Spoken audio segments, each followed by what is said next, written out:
here with me now in a Fox Business exclusive. Forbes Media Chairman Steve Forbes and former CKE Restaurant CEO Andy Puzder.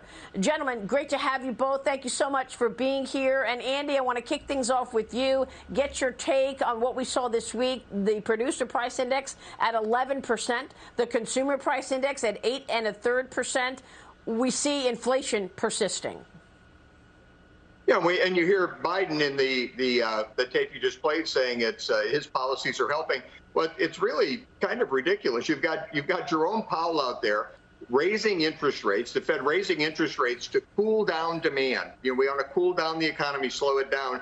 And then you've got President Biden out there talking about more spending, trying to pass his latest version of Build Back Broke to generate economic growth. So you've got his policies are doing exactly the opposite of what we need. He's not talking about calming demand and increasing supply, which would just take supply-side economics. He wants to further boost demand and ignore supply.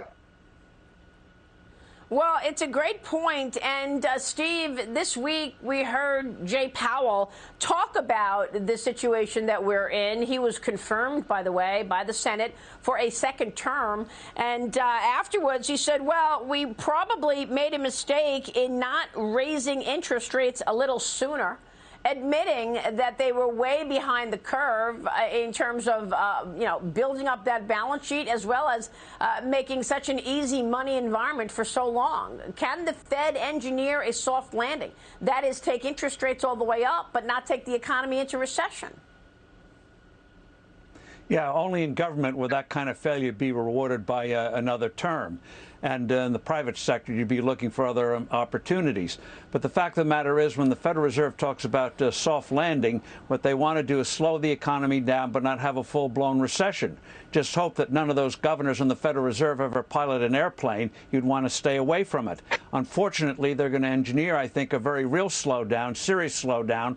And the Federal Reserve doesn't understand that the way you really fight inflation is by stabilizing the value of the dollar. That's what they did in the late 1980s and part of the 1990s. You don't have to trash the economy. But they have this theory, you got to slow the economy down, get a mild recession, and that's the way you cure higher prices. No, stop printing too many dollars. That's the answer. So you think that's the plan?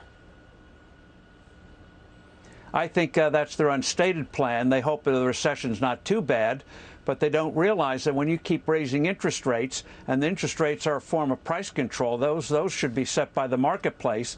You're raising the cost of financing a business. You're already going to hit the housing market, I think, in a few months badly when interest rates, mortgage goes from 2.5% to 5%. When those mortgage resets set in, that's going to hurt.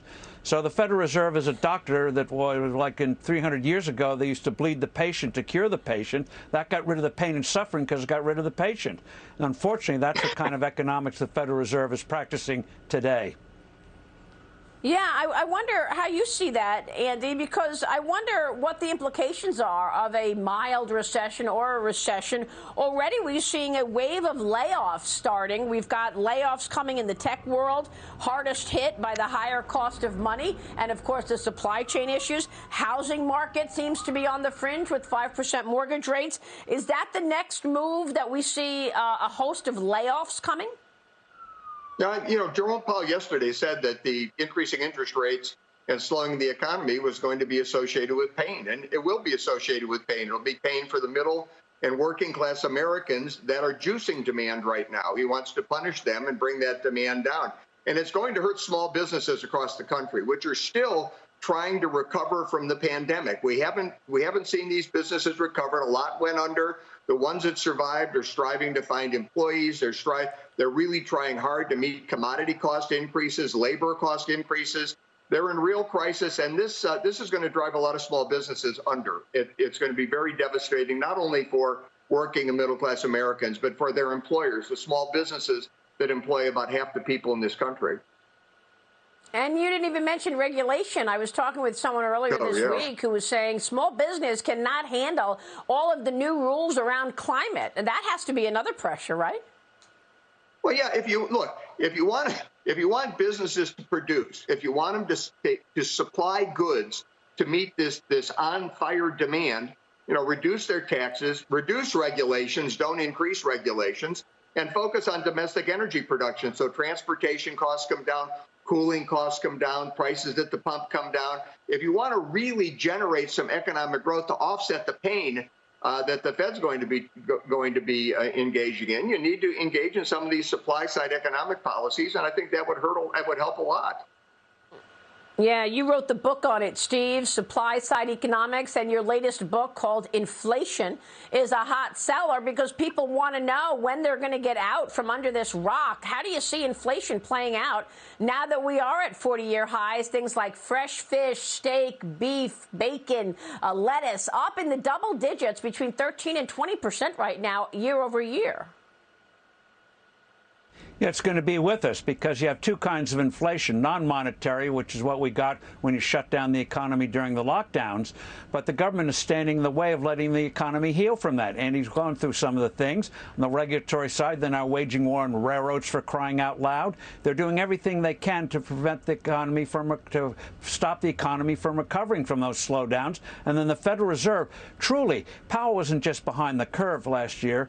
They recklessly increased the money supply by over almost $2 trillion last year when they knew the worst of the crisis was over. Now they're trying to dig themselves out of that mess, and we're paying the price for it. That whole board should be swept away, given what they did last year, recklessly, and they knew it. Well, it was just for political reasons. The Biden administration now pretty much dominating the Federal Reserve. His picks are confirmed. Steve Forbes, Andy Puzder, great to see you both. Thank you so much. Of course, we'll keep a spotlight on all of that. Thank you, gentlemen.